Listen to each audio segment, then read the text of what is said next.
falando sobre área, nós sabemos que a área é uma superfície. Então, a gente vai descobrir como encontrar a superfície, como encontrar a medida da superfície de cada figura geométrica plana.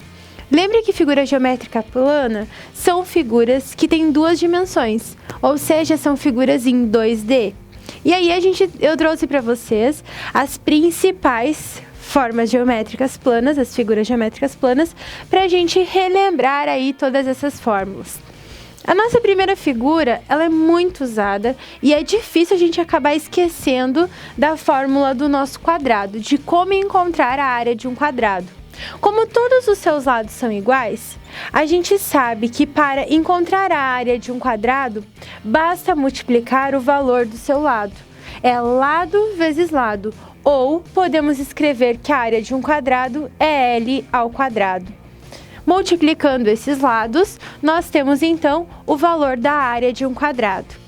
Já quando falamos de retângulo, a gente sabe que as duas dimensões, elas são diferentes. A gente tem um comprimento, tem uma largura, então nós temos que a sua área é o comprimento vezes a sua largura.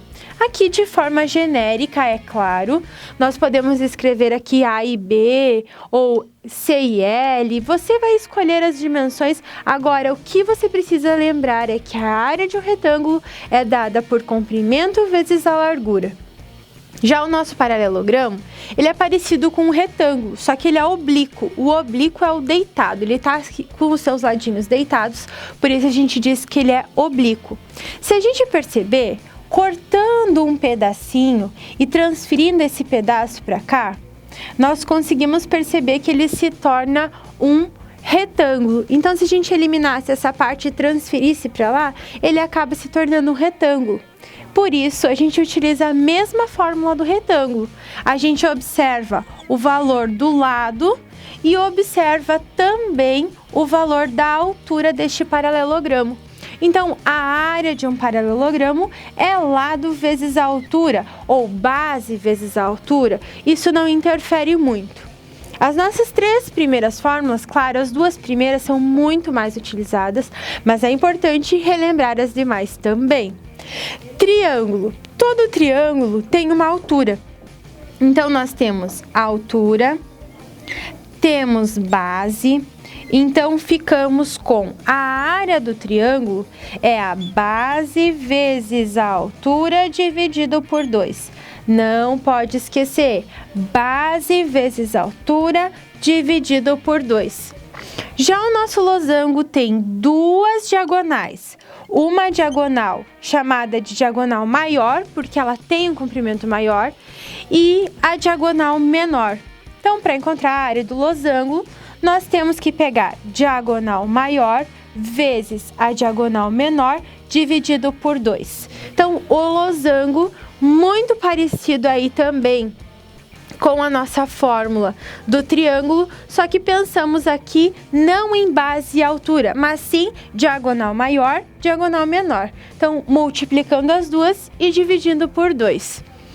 O trapézio é uma figura que não é muito usada e a sua fórmula é um pouquinho mais complicada que as demais, mas super importante também. Você pode observar que esse trapézio, ele tem uma base maior, uma base menor, uma altura. Então, para encontrarmos a sua área, vamos sempre somar base maior mais a menor, multiplicar pela sua altura e depois dividindo isso por 2. Lembre que o porquê que a base maior e a base menor está entre parênteses, justamente porque nós precisamos somar as duas bases, o resultado da soma multiplicar pela altura e depois dividirmos por 2. Cuidado com essas fórmulas, tem que gravar, tem que saber pelo menos as três principais, que é quadrado, retângulo e triângulo. Tenho certeza que essas duas você já sabe. Triângulo é só gravar lá que é base vezes altura dividido por 2. E as outras três, elas são complementares. Quanto mais a gente sabe, melhor. Então, o nosso paralelogramo, nós temos lado vezes altura, O nosso losango, diagonal maior vezes diagonal menor, dividido por 2. E o trapézio, esse sim pode aparecer com vários desenhos diferentes, mas cuidado que sempre que tiver essa cara com as pontas, a gente tem um trapézio. Então, vai ter duas bases e uma altura. Base maior mais base menor, vezes a altura, e dividimos isso por 2.